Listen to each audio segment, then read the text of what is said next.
Hey, what's up, new listeners and current listeners all around the world, including Canada, the USA, including areas of Long Island, plus the five boroughs of Brooklyn, Bronx, Manhattan, Staten Island, and Queens. This is your host with the most, G Money Stacks, aka Lonely Nomad, aka The Gregonator, aka Rookie Podcaster of Queens, New York. And you are now rocking with Off the Meatrack Chainz New York Podcast, episode 51. How about that?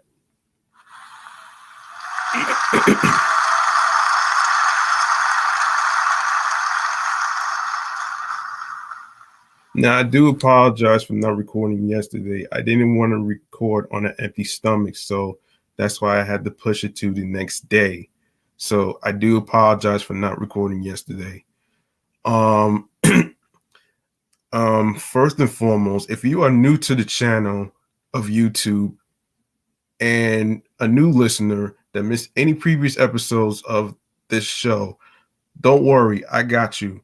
All you got to do is subscribe to the YouTube channel G Money Stacks 555 for more video content. Subscribe to the channel. Be sure to enable alerts so you'll be notified when the show goes on the air live. More video content, as I said. Be sure to leave a like and a comment with the topics alongside with the episodes. Be sure to download, and also don't forget to share the podcast along with the audio streaming platforms, which I will go over at the end of the show with your friends. And I am going to basically announce some changes to what I'm going to do with my other podcast show that I'm doing for Twitch and stuff. So stick around for that. um all right. Now that I got that out the way, um we have some sad, depressing news. We have a passing of an actor from Pee Wee's Playhouse who goes by the name of um, John Paragon. Yeah, John Paragon is his name. Basically, he passed away at age 66.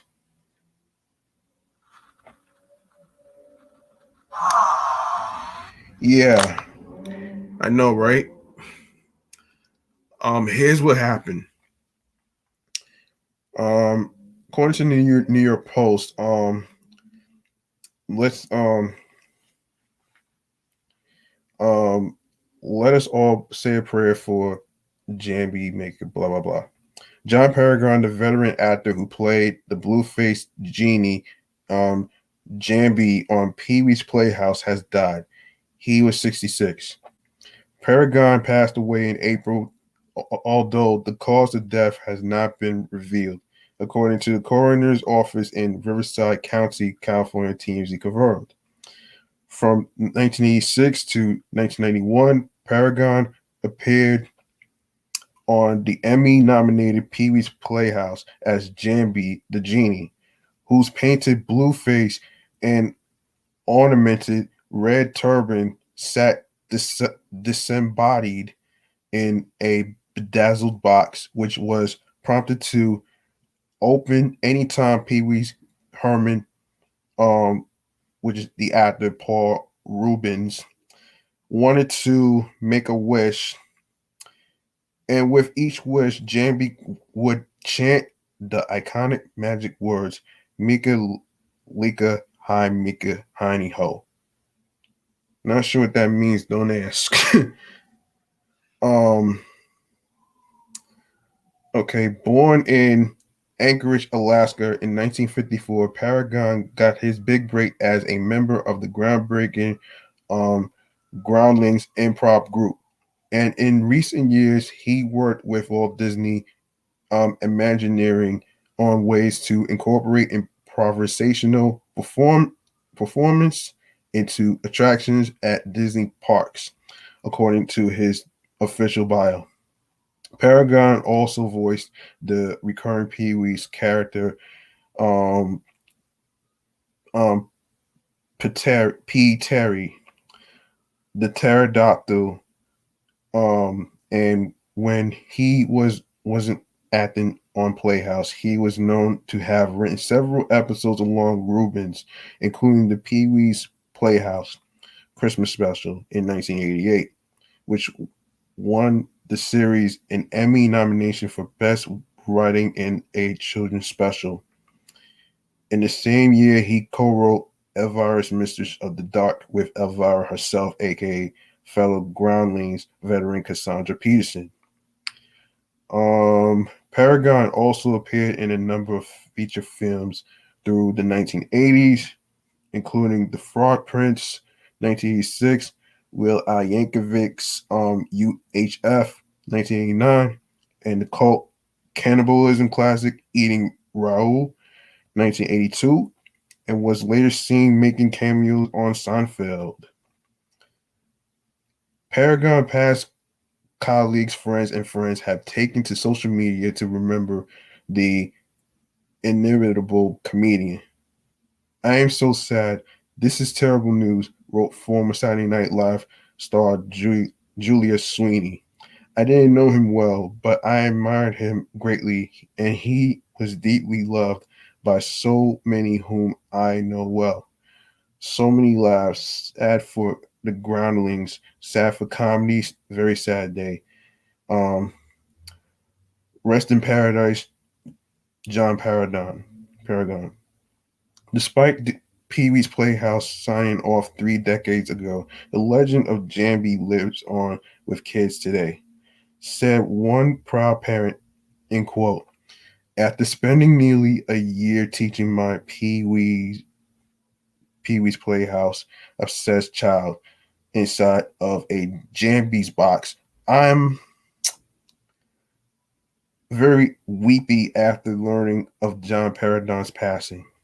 Jambi have been incredible forces in our lives and will love them always. Wiley Derryberry said on Twitter, after spending nearly a year teaching my hashtag Pee Wee's Playhouse obsessed child inside. Yeah, I just read that one. Actor and Mad TV comedian Phil Lamar added that he was shocked and saddened to learn of the passing of the amazingly talented John Paragon. Ramon Azteca, Jamie the Genie, Mr. Excitement, the Breather, the Paragon of comedy, groundling, improviser, writer, performer, producer. He did it all, and brilliantly, Lamar concluded. As Paragon's most famous character would say, "Long live Jambi."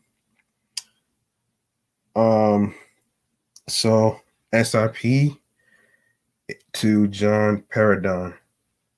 All right. Now that I got that out the way, we're gonna talk about something that really kind of caught my attention. Hold on a minute here. If there's any of this, hang on, folks.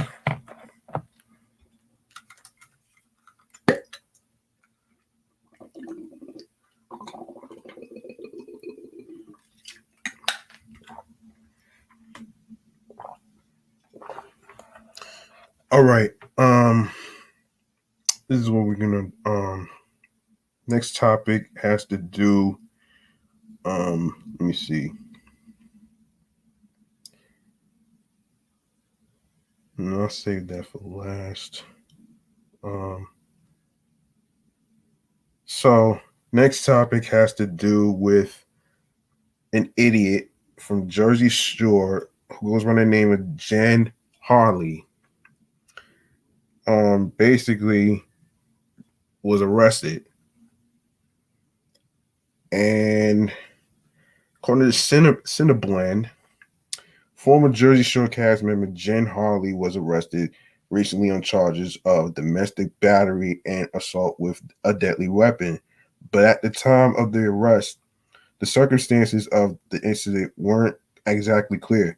Now alleged details of what occurred that night have been brought to light, which includes the report that Harley pulled a gun on the victim of the incident.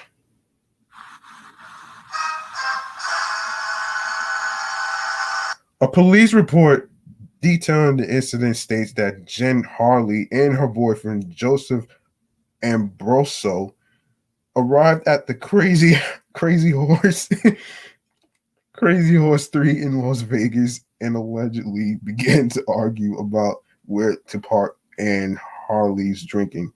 TMZ reported that things got so heated that security asked the couple to leave, but things only got worse on the ride home. Allegedly, Jenn Harley struck Joseph Ambroso repeatedly in the back of the head while he was driving and threw his phone out the window. When Ambroso pulled over to look for his phone, Harley got into the driver's side and drove off in the car. Ambroso was forced to find his own ride home, but when he arrived, Harley was waiting for him with a gun. Harley allegedly pointed a gun at Ambroso and made threats before leaving the scene.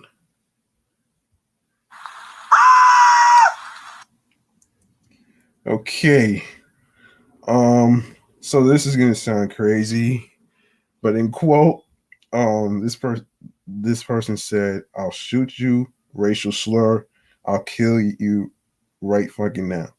Authorities were called, and eventually cops tracked down Jenn Harley and booked her in the Clark County Detention Center.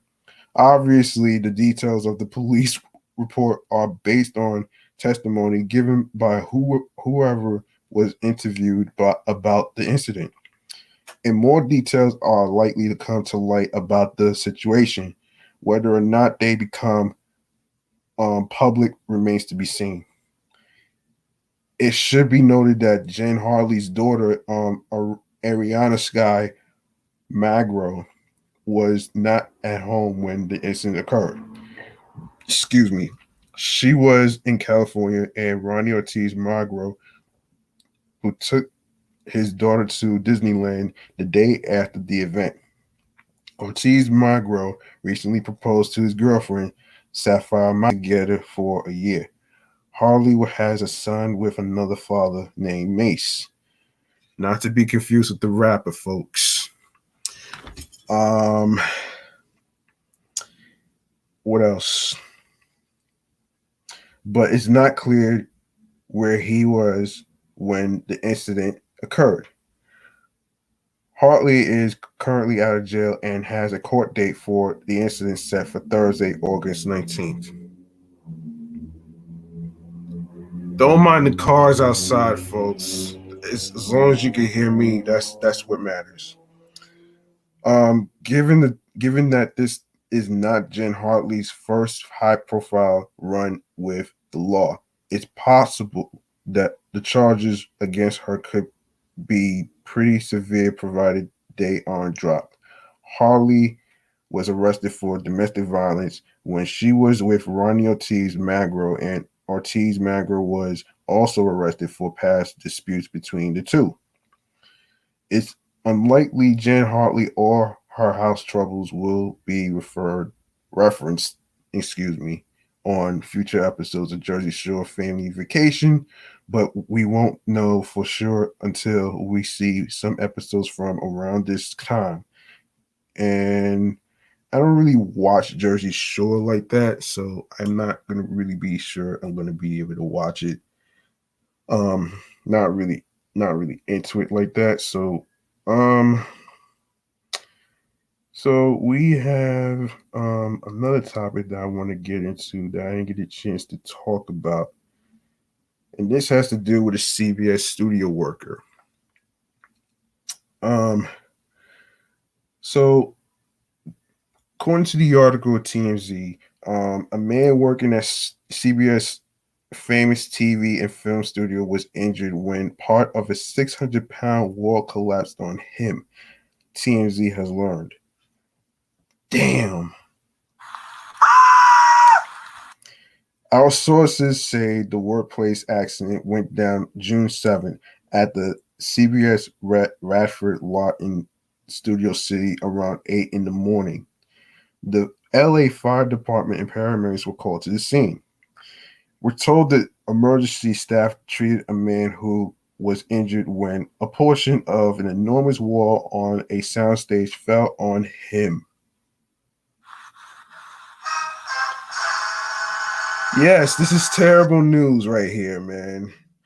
Believe me, I feel for the guy who's hurt right now. So, according to Cal, the worker listed as an employee of CBS Studio Center was hospitalized for a dislocated shoulder, and an investigation into what happened is underway. It's unclear if he was working on a specific production at the time of the accident. A CBS source says it was not one of their own shows. The location is known as the home of several popular shows, for instance, Big Brother and The Conners, but not all of them air on CBS. As you may recall, a Conners crew member died at the site earlier this year after suffering a medical emergency. Yeah, I know. I know. I know. I wish I had some better news. But before I even go to anything better, a couple weeks ago, as I'm reading the article at TMZ, it was talking about some video of a it was a bogus video about a werewolf. Now check this out. So in the article of TMZ, of course, a non-viral video has been making the rounds of what many say is a real-life sighting of an actual werewolf in Africa, which was apparently shot dead. But the whole thing is bullshit. The clip that's got people buzzing surfaced seemingly out of nowhere this week, and it shows what appears to be the body of a lichen subspecies of a werewolf in monster mythology, dead on the ground in the middle of the night, bleeding from its face, lying motionless.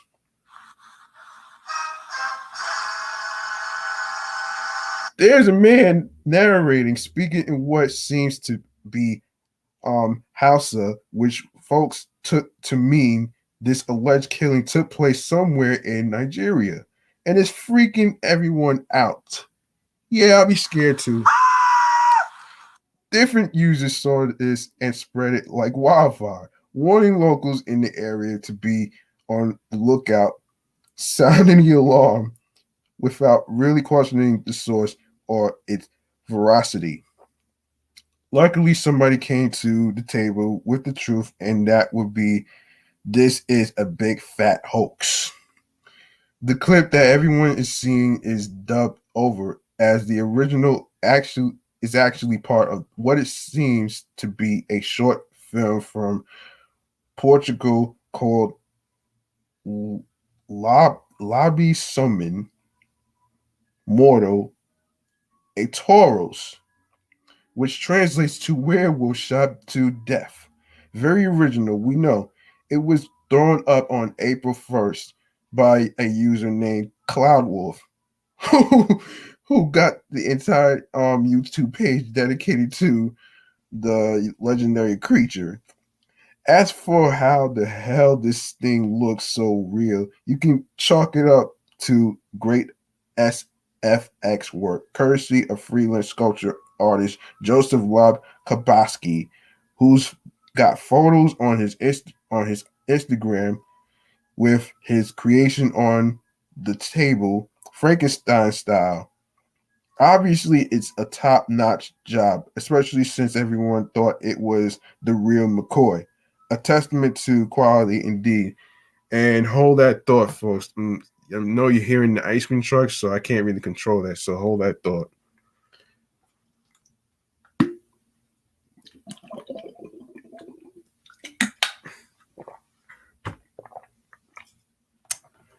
All right. All right. The makeup team from an American Werewolf in London are probably nodding with glee, because Joseph's take on a werewolf ain't all too different from what they cooked up in '81. Anyway, nothing to see here. People, back to Bigfoot and Loch Ness sightings, please. Man, whoever thought that people like that would actually come up with claims like this, make up a fake story saying that they saw a werewolf or a Bigfoot. Like, come on, man. This is just crazy to me, man. This is just beyond crazy to me, and this is just beyond my beliefs. So I'm sorry. Yeah. Well, speaking of not sorry is this bullshit. Now, a couple weeks ago, I actually was listening to an episode of Cherry's World podcast, right? And one of the subjects was talking about giving a hall pass to cheaters out of revenge. Now, I'm not a relationship expert here, but I do sometimes have to look up an article and make my statement saying how crazy of an idea it is to give a hall pass to somebody. And I'm not really condoning cheating, so I can't really contest to that. But just give me a second. Let me just get to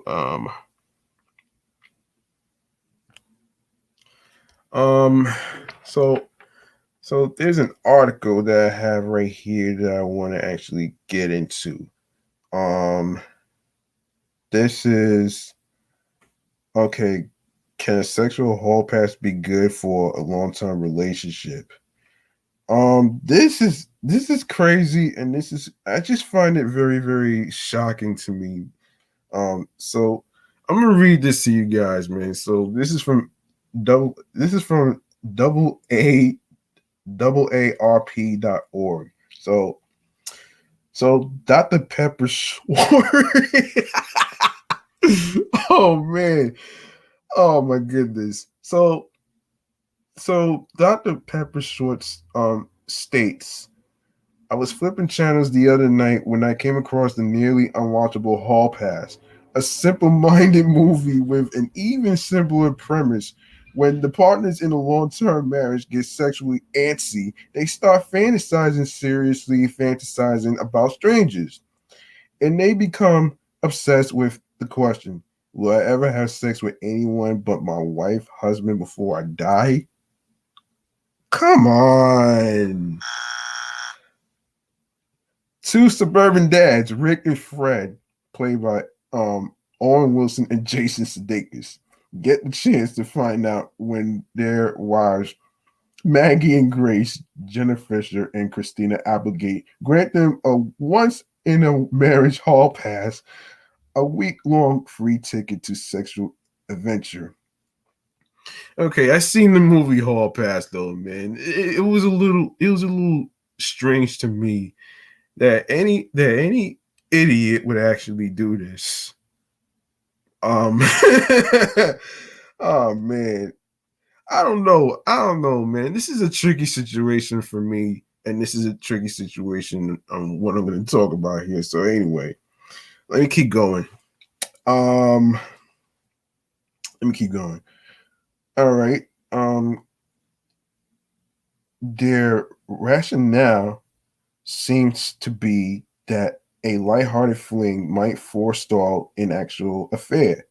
Also implied is the notion that a good marriage should be able to withstand this sort of sexual generosity. Yeah, I don't know about that one right there, man. What do I think? I think they're playing with fire. Yes, they're playing with fire, man. You think no matter how casual its immediate lustful attraction, sex often develops into an emotional bond, one that could threaten the original couple. I also believe that most people are way more territorial than they let on. They can easily imagine themselves handling a free night, but it's nearly impossible for them to visualize their partner in the throes of passion with someone else. Let's be honest here. You might reasonably say lots of people have a sexcapade with their partner discovering it. Wouldn't it be more honest, more respectful to be open with each other? Yes.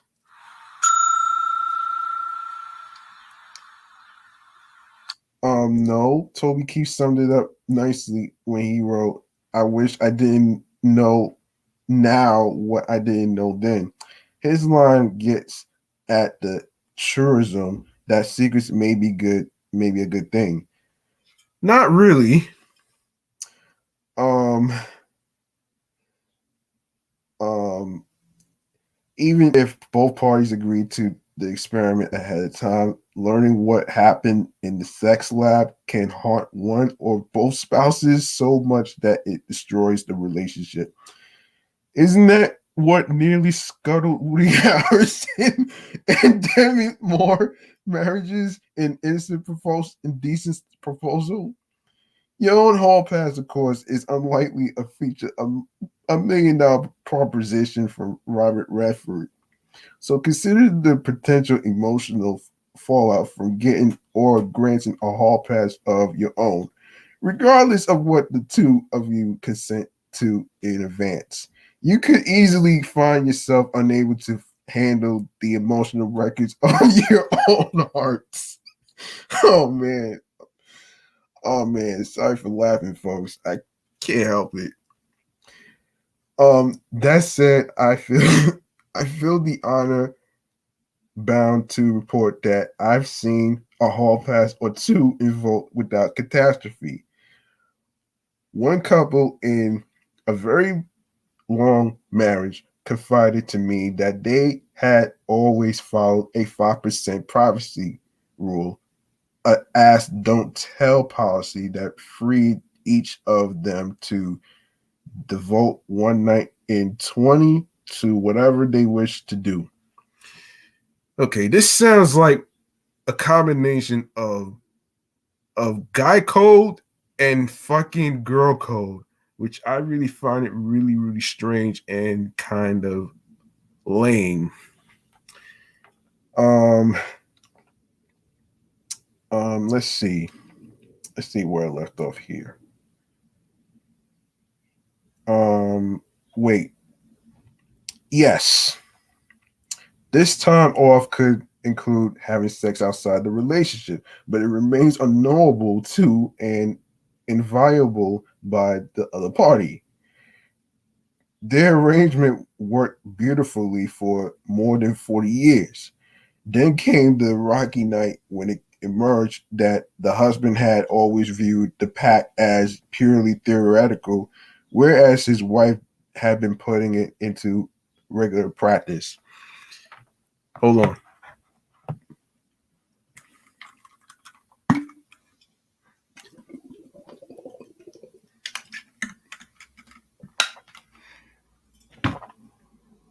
Okay, here we go.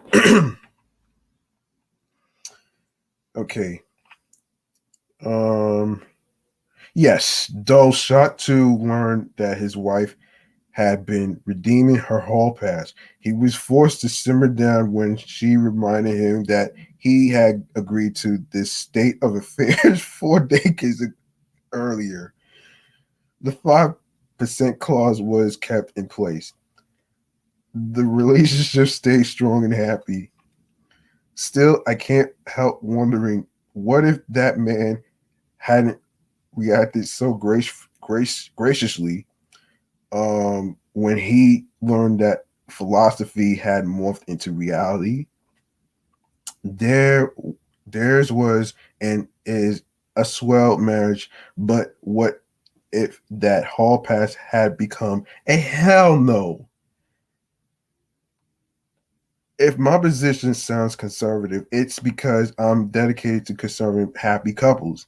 I understand that the desire for sexual variety and adventure, but I also think it's impossible to know how we would react if we agreed to a hall pass and it actually happened. So alluring as it is, I have to say pass on the hall pass. Loyalty and exclusiveness build trust and commitment that a relationship needs to endure. Non-monogamy happens, sure, but to build it into a marriage is too damn fucking risky.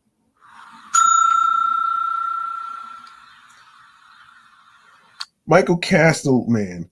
I recently watched Hall Pass too. Like Pepper, I found it eminently forgettable. But with all due respect to monogamy, it is not the only way. Polygamy was common in the Bible.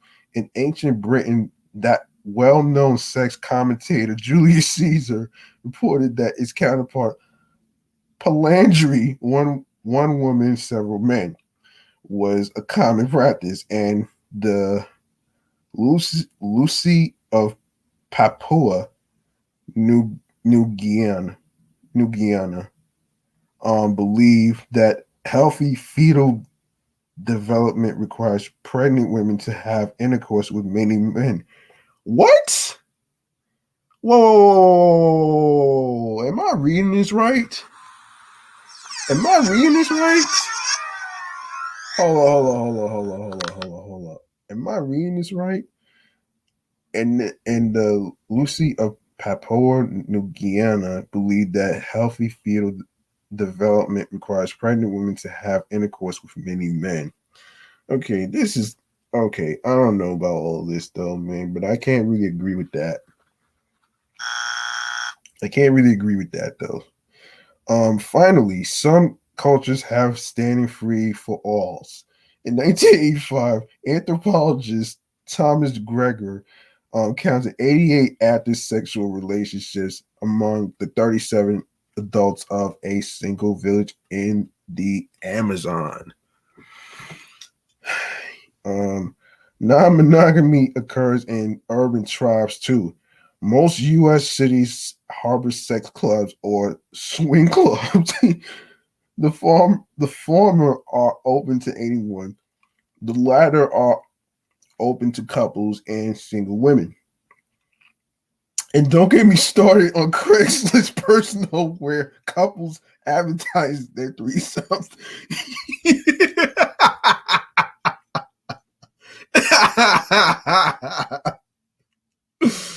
Oh man. Oh my goodness. Oh man. Where couples advertise for threesomes, partner swaps, and group sex. Oh my goodness. Oh man. Oh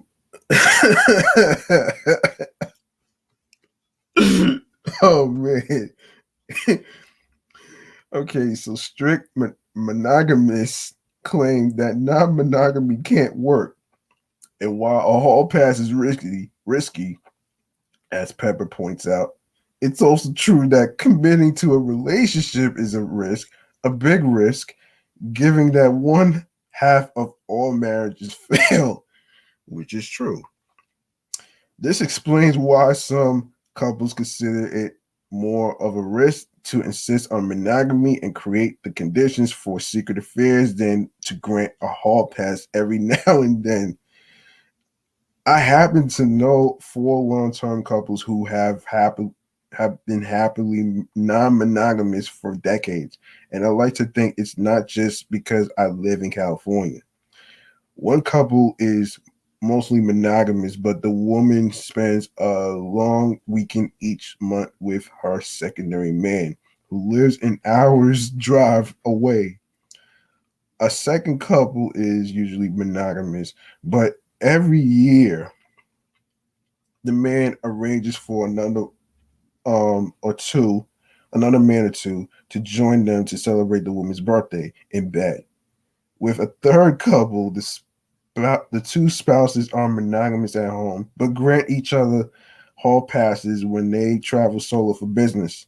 With a fourth, each spouse, um, if you will, each spouse has a secondary or two who lives nearby. Um, also, each partner is allowed to visit his or her secondary about once a month or when the spouse is out of town. All right. Um, End quote. I'm in love only with my husband. The woman in this fourth couple says, and my husband is in love only with me, but we enjoy playing outside our marriage, usually with people we both know socially, sometimes with people one of us knows from work. As you may have gathered, these couples do not regard a hall pass or its variants as cheating. So as long as one spouse secures the other's advance consent to be excused from class. So is a hall pass a harmless fidelity follow on a certain ticket to tears? I believe there's no right or wrong way to be coupled or to manage one's marriage. There's merely what works best for the two people involved. Arrangements that work well may look bizarre to outsiders, but if strict monogamy is not your cup of tea, I say it's fine to brew up something else. Okay, so the moral of the story is, the whole thing with the hall pass can be a little risky, even if you trying to do this out of revenge. It it doesn't sound like a good idea, even though you may think there's no right or wrong way, but at the same token, I don't think it's worth it. And I just say this with the token of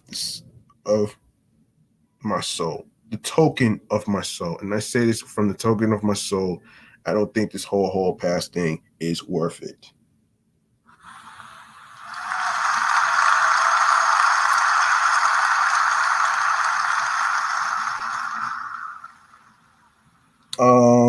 What other? Oh, we go to Shannon Sharpe right there. Let's go to Shannon Sharpe.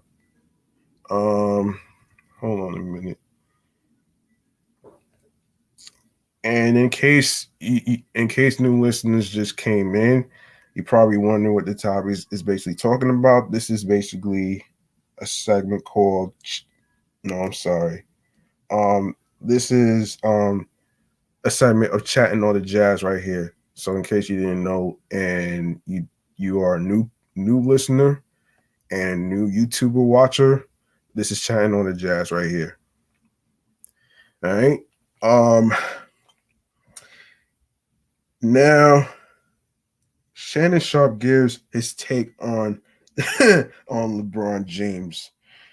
This I gotta see. Um. Okay. So, Pro Football Hall of Famer and co-host of FS1's Undisputed Shannon Sharpe sounded off Friday on Los Angeles Lakers star LeBron James' take regarding why so many star players have gotten injured in the NBA this season. LeBron took to Twitter on Wednesday and blamed the injury on the short off-season and condensed schedule on the heels of last season running long due to COVID-19. Yeah, right. Yeah, right. You just admit you had a bad game, man. Man. So this guy says they all didn't want to listen to me about the start of the season. I knew exactly what would happen. I only wanted to protect the well-being of the players, which ultimately is the product and benefit of our game. These injuries isn't just part of the game. It's the lack of pure. Come on, stop making excuses. Rest before starting back up. Eight, possibly nine All Stars have missed playoff games, most in league history. This is the best time of the year for our league and fans, but missing a ton of our favorite players. It's insane. If there's one person that knows about the body and how it works all around, it's me. I speak from the health of all our players, and I hate to see this many injuries this time of the year. Sorry, fans. Wish you guys were seeing all your favorite guys right now. And I know all about the business side too. Fact is, so don't even try me. I get it. So, so Sharp says, um, while Sharp didn't disagree with the rationale, he expressed his belief to teams he sports that the players are equally responsible for the short off season as the owners and the NBA as a whole. End quote. Look, the NBA wanted to recoup some money. They were in a pandemic and lost money, but the players wanted to get those paychecks. They couldn't play without the NBA and the NBA Players Association agreeing. So everybody's equally um, culpable because they needed the money and the players wanted the paycheck. It is what it is. To Sharp's point, the NBA and NPA agreed to start the 2020 and 2021 season December 22nd and to have a 72 game season. Doing so prevented the players' contracts from getting prorated down significantly.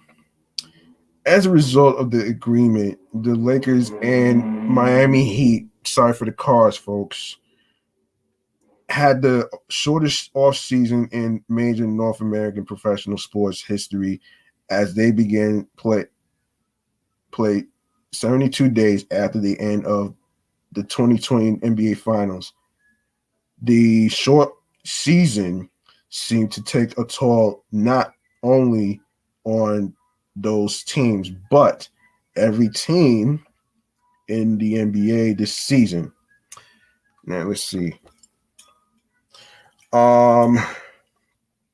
Okay. So the Lakers were hit especially hard with both LeBron and Anthony Davis missing a ton of time due to injury during the regular season. That resulted in LA only nabbing the number 7 seed in the Western Conference and getting ousted by the Phoenix Suns in the first round of the playoffs. During the postseason, several high players have missed time, including Kyrie Irving and James Harden of the Brooklyn Nets. Kawhi Leonard of the Los Angeles Clippers, Joel Embiid of the Philadelphia Sixers, Donovan Mitchell of the Utah Jazz, and Jaylen Brown of the Boston Celtics. While Sharp believes that there's plenty of blame to go around, he backed up the notion that so many stars landing on the shelf is bad for the league, saying, end quote, the NBA is a superstar-driven league. The 5th guy on the bench, the 13th guy on the bench, nobody cares if he's injured. Kawhi Leonard, Kyrie Irving, James Harden, Joel Embiid, LeBron James, Anthony Davis, people care about those guys. And what has essentially been a battle of attrition, only 5 teams remain this season. The Phoenix Suns, Clippers, and Milwaukee Bucks have already punched their ticket to the conference finals and either Sixers or Atlanta Hawks will join them after they meet in Game 7 of their second round series Sunday. As you can hear, this is the ice cream truck. I can't do nothing about that, so just hang on here. A full off season of the rest will do many of the aforementioned superstars good. But the Summer Olympics being played in Tokyo, some of those players will have to decide between letting their bodies recover and representing the country on the world stage. Okay. And last but not least, I wanted to save this for last. So the other day, I actually saw this on TMZ. Actually, this is one of the weirdest ideas that I ever heard in my life. Like, you guys are familiar with mac and cheese, right? Mac and cheese from the box, of course. And the reason I bring up mac and cheese is because there is an ice cream that is mixed with mac and cheese, which I find it to be so fucking weird. Like, you gotta be kidding me. Mac and cheese with fucking ice cream? Are you fucking kidding me? This is more crazier than Ben and Jerry's putting weed in their ice cream.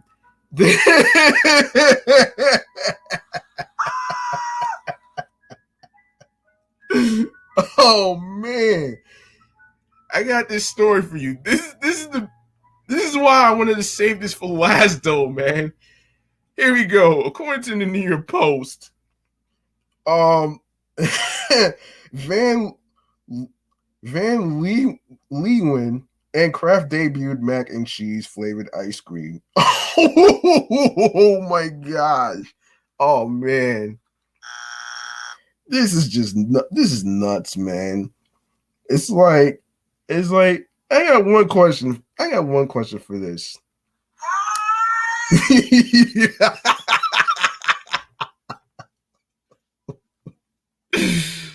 Exactly my point. Why the hell would you mix mac and cheese with fucking ice cream, man?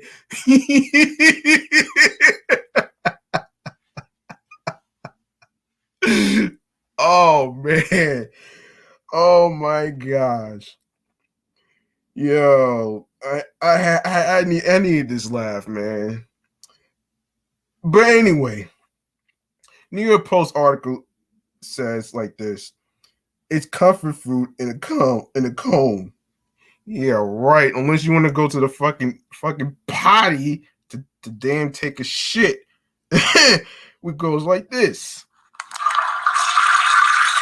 Want to go down the hole.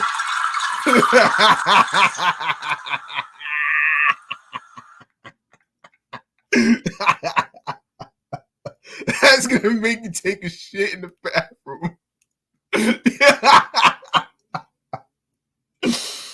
Oh man. So this is a limited edition macaroni and cheese flavored ice cream will hit freezers nationwide this week.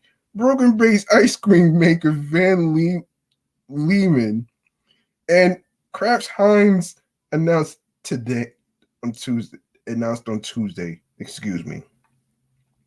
So the cheesy frozen treat will go on sale for $12 a pint at 11 a.m. Eastern on Wednesday to mark National. Wait a minute. National Macaroni and Cheese Day. Oh man. Oh, that was another one I wanted to actually look up too, though. But hold on, before I continue with this, let me just look up what mac and cheese day. Mac and cheese day. Okay. I did not know this, man. But before I continue with the article on what is it? The New York Post. Let me just get into this shit because I just find this very interesting. Um, let me just get this. Let me just say this. So mac and cheese day. Okay. All right. So Queen Latifah says, and quote, "I'm not one to turn down macaroni and cheese even late at night. I love Italian food. I love pasta. A refrigerator of water and Gatorade, honey, that's just not gonna happen." Okay, listen.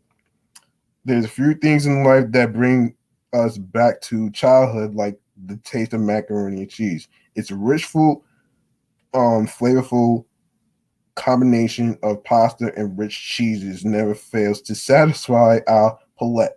Mac and Cheese Day celebrates this dish and everything it means to us. Learn about mac and cheese. So you want to know about what Mac and Cheese Day is all about? Well, I'm here to guide you on what that is.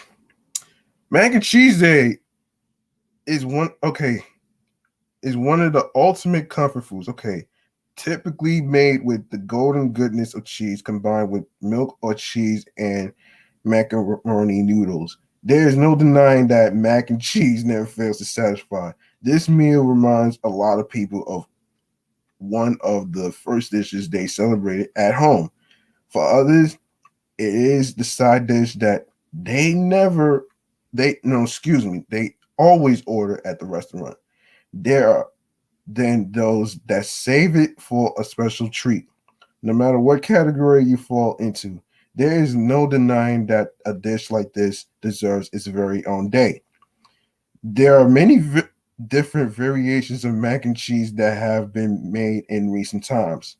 A lot of people prefer the classic version. However, there are many people that have gotten experimental too, using different blends of cheeses and loading up on the seasoning. Hang on, folks.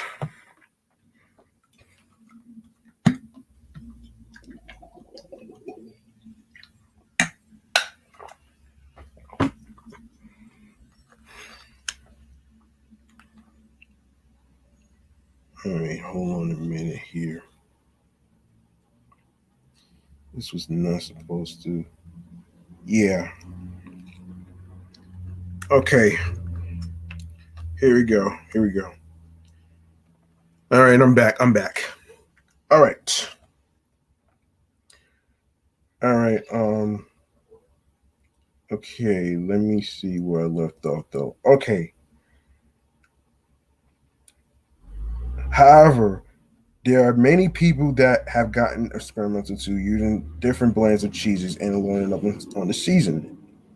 Bacon and jalapenos have also become two popular additions to the classic mac and cheese.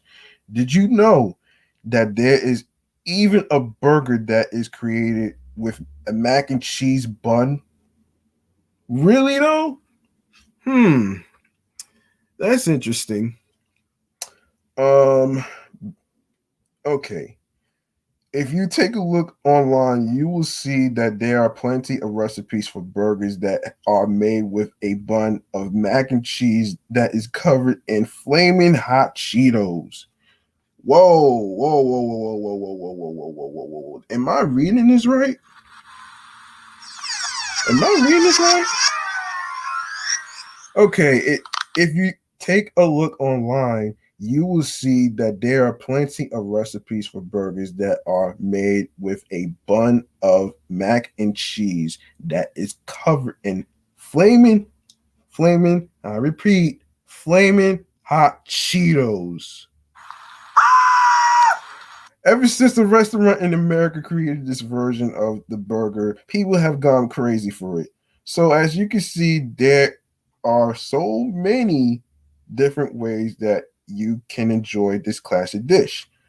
And so you can have fun on mac and cheese day trying to um trying out different variations to see if you can come up with your own culinary masterpiece. Some fascinating facts about mac and cheese. Mac and cheese is not only a delicious dish, but it is an official crayon color as well. In 1993, Crayola named one of its colors macaroni and cheese. Oh shit. Oh man. Oh man. Mac and cheese is considered a national dish in Canada. Plus, a box of Kraft mac and cheese is actually the most purchased grocery product in the country.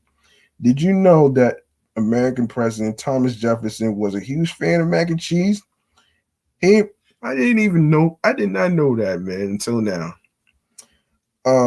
He imported Parmesan cheese and macaroni for use in his Virginia estate after trying the dish in both northern Italy and Paris. While mac and cheese is considered a response to the Great Depression, there have actually been similar recipes that have been around for centuries. In fact, the medieval England, there was a cookbook called Form of Curry, and there was a pasta and cheese casserole dish, which was known as make runs. The recipe is simply similar to mac and cheese. Okay. Um okay, the history of mac and cheese is what everybody wants to know about, which I came across this and I didn't even know about this, so here we go. So, the history of mac and cheese is the history of Kraft macaroni and cheese known throughout the world by various names, including simply Kraft Dinner in the Canada. While it seems a simple thing, a dish of macaroni and cheese, it was in fact quite an innovation for its time and started an important tradition in ready to prepare foods. Kraft macaroni and cheese was created as a response to the trying times of the Great Depression. There was a salesman who had an innovative idea. That idea being the sale of both cheese and macaroni together. So he began attaching packages of grated cheese to um, boxes of pasta, in part due to the conditions of its release. It became an absolute success. World War II saw the rationing of milk and dairy products, and due to shortages, many families were relying on the dishes that had little meat in it. Hang on.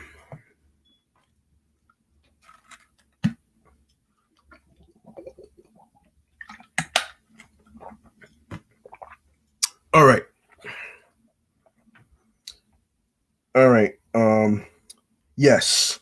Macaroni and cheese seemed the obvious solution, and so its popularity spread like wildfire.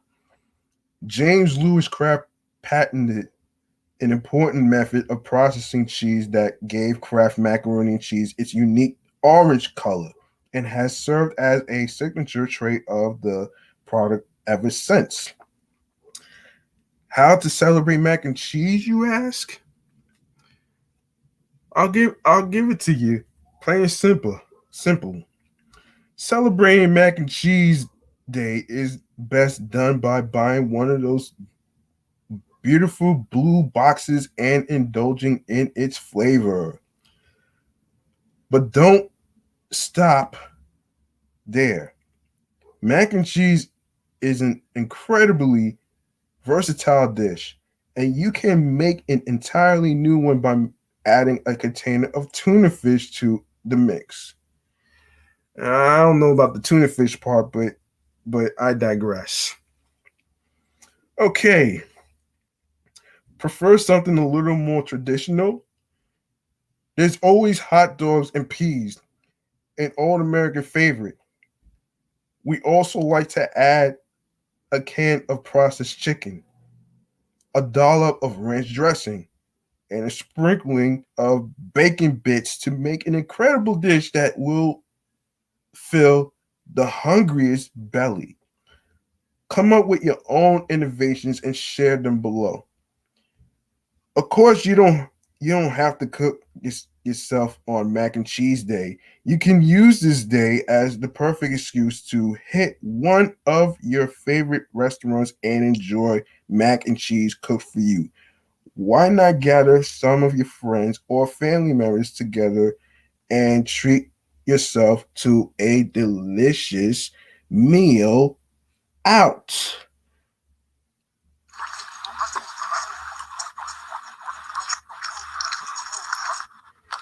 Yes, it is delicious. All right. All right. Let's go to where I left off on the New York Post. Okay. Um all right, so this is where I left off. Oh, okay.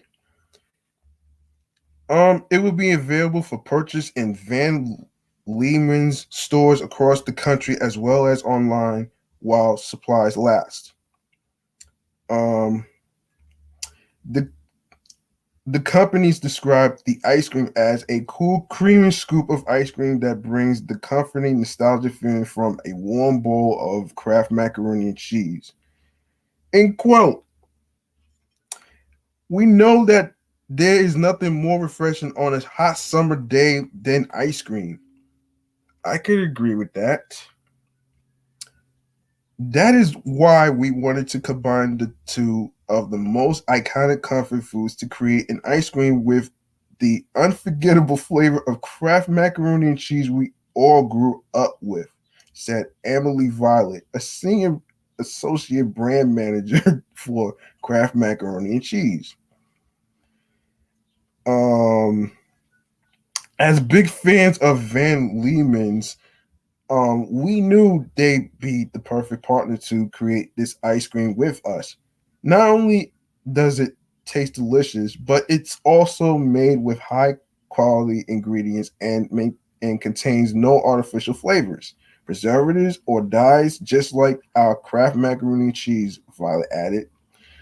Brothers Pete and Ben Van Lehman, excuse me, and Laura O'Neill founded Van Lehman in 2008, operating out of a yellow truck on the streets of New York City. I didn't know that. Um, the idea was to use fair trade, high end ingredients, many of them organic, to make their own art artisan artisanal flavors that include honeycomb, Marion Berry. Oh man, I'll look that up later. Don't ask. Marion cheesecake. Oh man, vegan Earl Grey tea, and now Kraft mac and cheese. Oh man, the company now has 23 scoop shops across New York City, Houston, and Los Angeles, and sells pints in grocery stores across the country. Now, okay, before I wrap up this show, look, there's nothing wrong with a little experiment. Nothing wrong with a little experiment, especially if it's related to, science. You know what I'm saying? Especially if it comes to food creations and stuff like that. It's okay to come up with creative recipes for what you created, because you don't want nobody to take it away from you. Same way you don't want nobody taking away your recipes on what you want to create a drink, any particular drink that's so special. because it's like, there's various competitions with companies, especially they try to steal other people's ideas, which is I'm not really cool with. But at the same time, you know, I did find this a little weird when I saw the picture on TMZ when I was watching TV yesterday. But you know something though, man. I mean, even though um even though it is a weird food combination, But I guess if it's a way to do like a throwback Thursday to remind people how people grew up eating mac and cheese from a box. So I kind of understand that. So I kind of like this idea.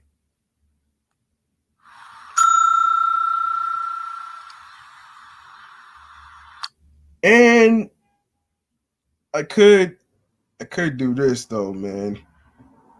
This is gonna be crazy though, man. And I'm like, listen, this is like epic. This is like one of the epic ideas of of ice cream history to combine mac and cheese with ice cream. But there's already cheese in there, so it's like at first I was like, why combine the cheese with dairy?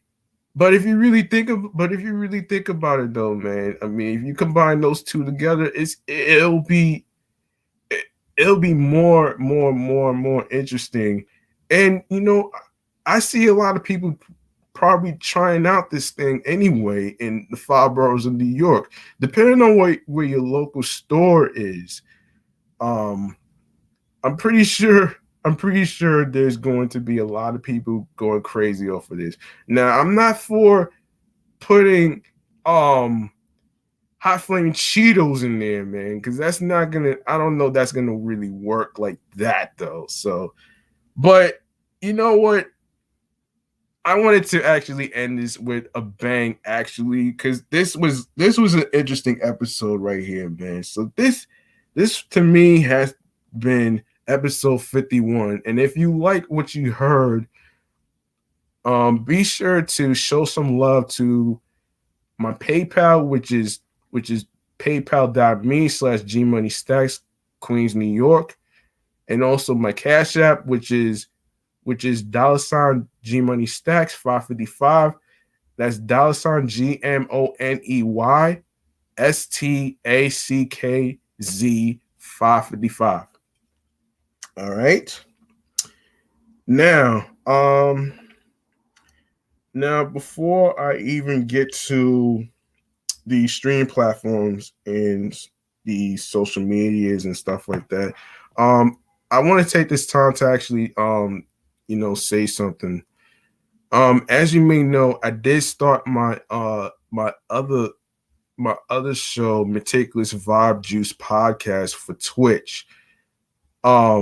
What I found out recently is that that Twitch deletes it deletes everybody's videos within 14 days or 60 days.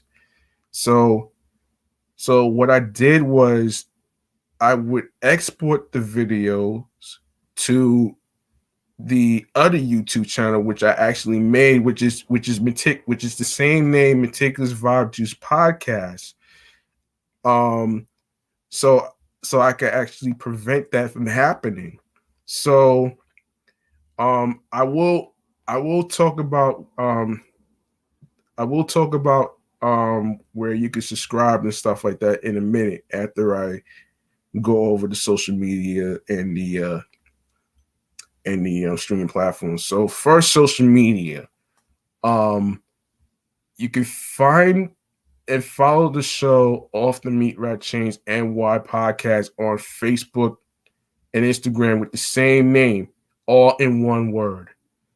Alongside with the other podcast, which is Meticulous Vibe Juice Podcast on Instagram, and you could watch the episodes on Twitch. And also, I did, like I said, I did export the videos to the YouTube channel, which is the same name, Meticulous Vibe Juice Podcast. Be sure to subscribe to the channel and be sure to leave a comment, and be sure to click the notification bell, so you can be reminded on when the show goes on the air live and stuff. So when the videos get posted, to be exact, actually.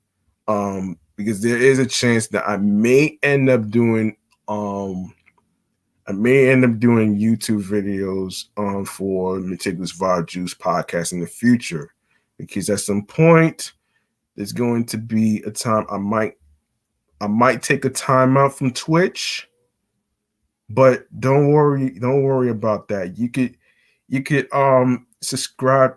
No, excuse me. You could follow me on Twitch, which is twitch.tv/GMoneyStacks555 Queens, New York.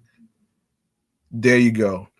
So you can find me on twitch.tv/GMoneyStacks555 Queens, New York. You can also find the podcast page on YouTube, which I created, which is Meticulous Vibe Juice Podcast.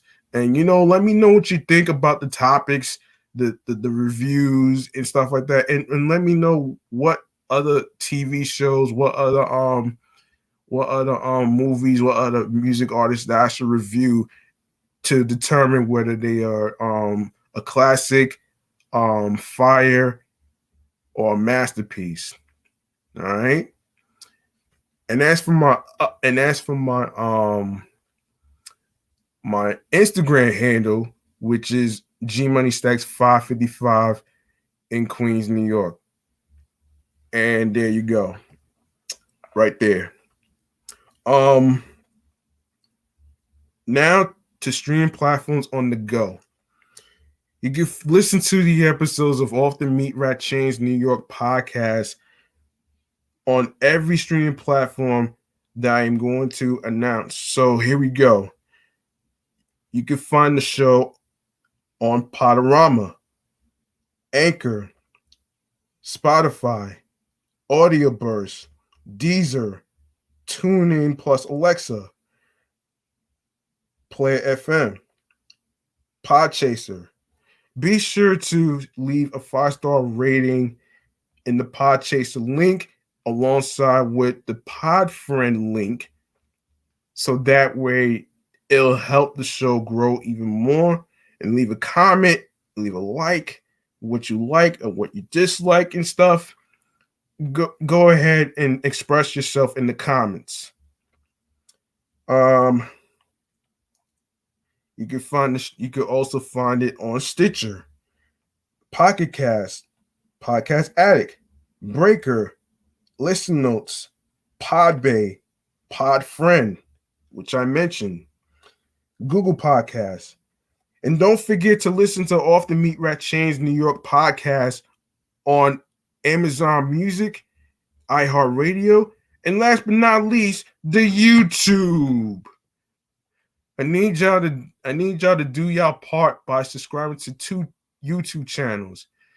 One is a podcast channel that I created that, like I just said a few minutes ago, Meticulous Vibe Juice Podcast on Instagram. Be sure to subscribe to G Money Stacks 555, where you can see the episodes of Off the Meatrack Chainz New York podcast. For more video content, subscribe, enable alerts, leave a like and a comment in the topics area of what we discuss. Be sure to download your favorite episodes. Actually, more than just favorite episodes, be sure to download every episode that you listen to. It will really mean a lot to me. And tell a friend to tell a friend. Be sure to spread the word. Be sure to share the podcast along with the audio streaming platforms, like I said, and be sure to share the podcast with your friends along with all your streaming platforms. All right. And I believe that's about it. This has been hold on. Actually, I do want to say something motivating before I even get off this air. Now, give me a second.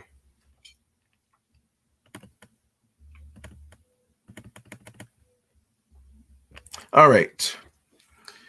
If you have a dream of being a podcaster, and if you like to create one, don't worry about those online flizzies, aka the clown burgers or the clown chips, as you will, or the clown Klondike chocolate bars and stuff like that. All right, you know what you do? You eat them up like this.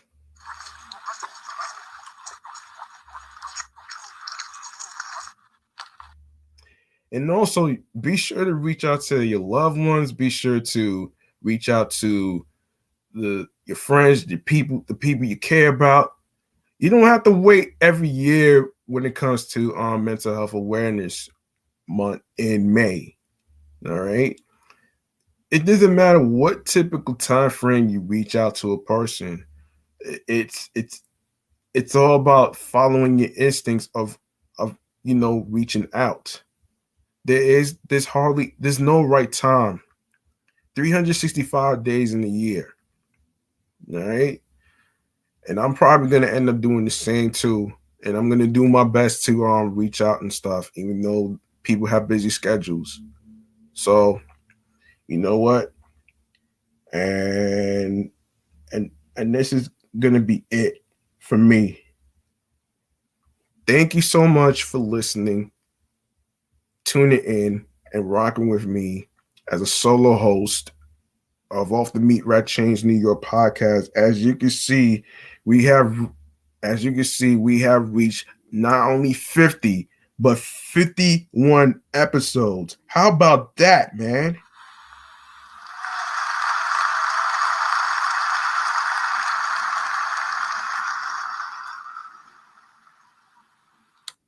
Yeah, whoever thought that I was gonna make it to 50 or 51 episodes, but there will be 52 to 53 this week. Believe that. So that's gonna do it for me. I'm G Money Stacks. Thank you so much for listening, tuning in and rocking with me. And be safe.